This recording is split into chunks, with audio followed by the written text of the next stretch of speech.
Young minds, fresh ideas, be tolerant. But after season 1 of Star Trek Starfleet Academy, people are freaking out. The reaction is centered around the show's kooky new vibe. I think I swallowed my comm badge. What the hell is wrong with them? Maybe it's the character that barfs glitter, or the floating Star Wars-style droids, We cannot allow you to do that! or the peace-loving Klingon. I yearn for a valiant life. And how about that musical cue?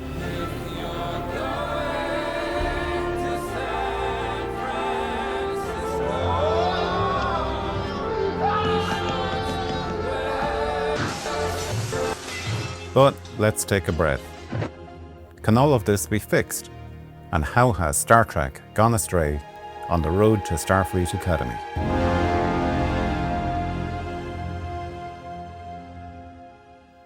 For decades, Star Trek has been celebrated for its high-concept science fiction. Starfleet Academy could have been the tentpole for the franchise's 60th anniversary. Instead, it got cancelled weeks after its premiere, and while season 2 was being completed. From the very early episodes, you can see it's got an identity crisis. It's less Star Trek and more Space 90210. It's hard to look past the extreme personalities of the core characters.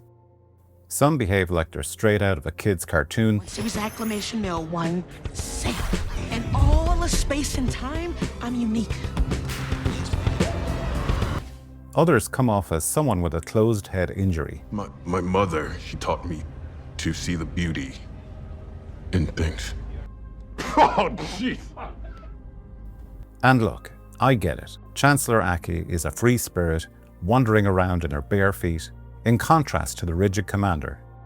But honestly, what were they thinking? It's hard to root for a character who looks like they've overdone it on their medication. Fine. Let's get her to sickbay. And they're pushing really hard on the optics of inclusivity and diversity. I do not see why it is necessary to wear these ridiculous uniforms. They look like dresses. That is an incredibly outmoded and sexist attitude. Surprised at you. Besides, you look good in a dress. This isn't the first time we had men's skirts in Star Trek. There were worse outfits than that. Oh my god. But diversity alone still doesn't count for a well-written character. I really wanted to give this show the benefit of the doubt. Hey look, a Klingon episode I can get into. Get out! Get out of there! But objectively, as a TV show, Starfleet Academy is a painful experience to watch. Humor! I love it! Next, an interpretive depth. Filled with odd characters Ugh, I hate this. and baffling aesthetics. Oh, yes, I hate this. I cannot help myself. I think something is wrong.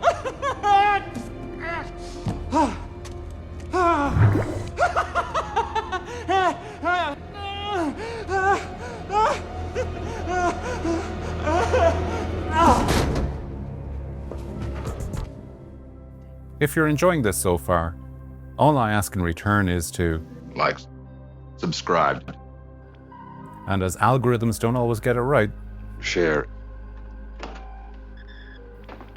its connection with the Star Trek universe is literally just wallpaper and some empty quotes. The needs of the many outweigh the needs of the few. And to be fair, these are really great actors and fantastic production designers. They're all doing their best with what they're given, but they deserve far better than scripts that substitute Easter eggs for substance. Even ignoring its connection with the Trek universe, its own internal logic keeps falling apart. In that drumhead court scene, Chancellor Aki passes sentence to Caleb's mother, but reassuring her it's not prison. You will be placed in a rehabilitation camp. You said you'd help me. I have. It's not prison. But later says how she was in prison. Your mother broke out of prison a year ago. It's not prison. You know, it's a damn shame what happened to her after we broke out of prison. It's not prison. Its science fiction concepts are so ridiculous, ranging from the very small like the warp-capable slugs. It's literally a warp slug. You need to read all the words next time. Got it. Or the absolutely gargantuan space mines, spanning an area of 80,000 cubic light years. Star Trek's strong ethics is rooted in solid stories like The Day the Earth Stood Still, but the new Trek shows, like Strange New Worlds, they point directly to it. We have an organization for the mutual protection of all planets and for the complete elimination Really? of intent Again? of any such Well, come on, it's a class.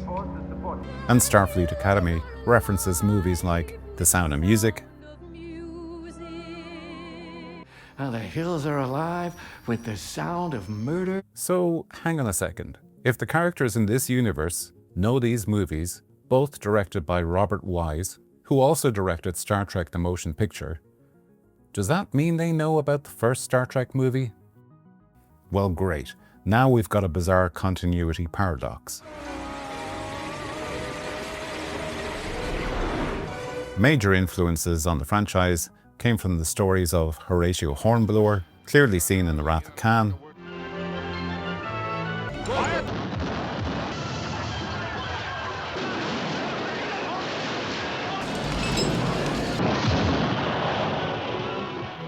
and for the most influential science fiction, it's got to be Forbidden Planet. It's brimming over with visual touchstones like the ship, United Planets Cruiser C-57D, the transporters, even tapping into its heroic and amorous captain. That man is notorious throughout 7 planetary systems. Any girl or woman who lets him get her alone, anywhere. Captain's discretion. But Starfleet Academy just borrows scenes from movies like Looper, even down to its sound design.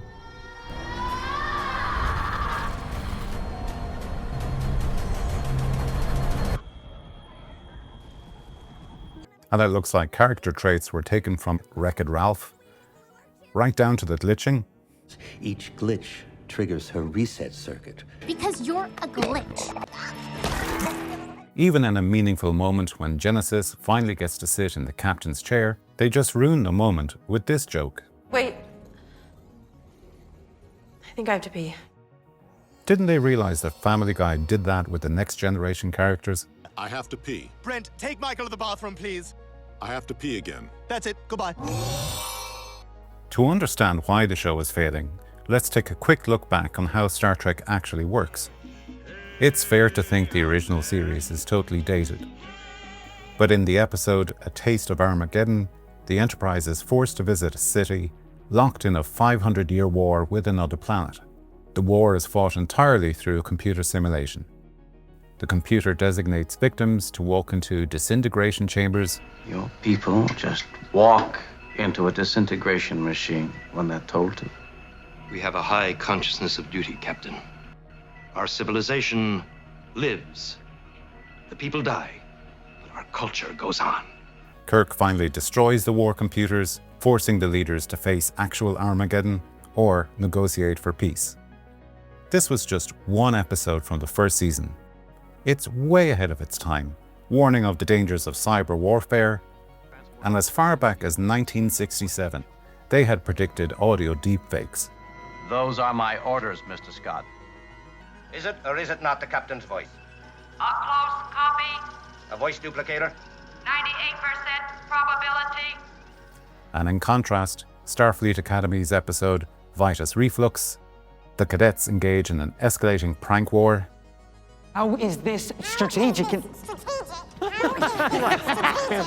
They use magically growing talking plants to infest the other college dorms, forcing the commander to concede in the prank war. Where's the plot? Where's the character development? Where are the bold ideas? On its 60th anniversary, Star Trek is a damaged brand, and a lot of fingers are pointing at Alex Kurtzman. There he is. There he is. Starting as a co-writer in the 2009 Star Trek movie, the real problem began back in August 2021 when Alex Kurtzman and Paramount Global signed a $150 million contract. The scope of this deal is essentially naming Kurtzman the overlord of the Star Trek universe, and the goal was to fill up content for Paramount+. So Kurtzman's 5-year mission is to run Star Trek into the ground.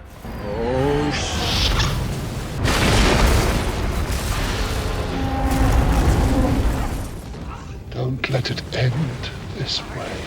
But there is good news. Excellent. Kurtzman's contract officially runs out in August 2026.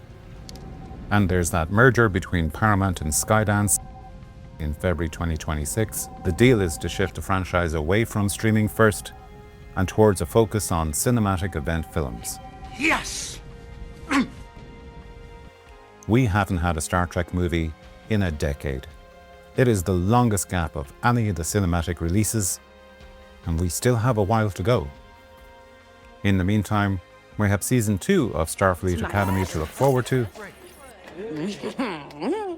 And who knows, maybe the series will pick up.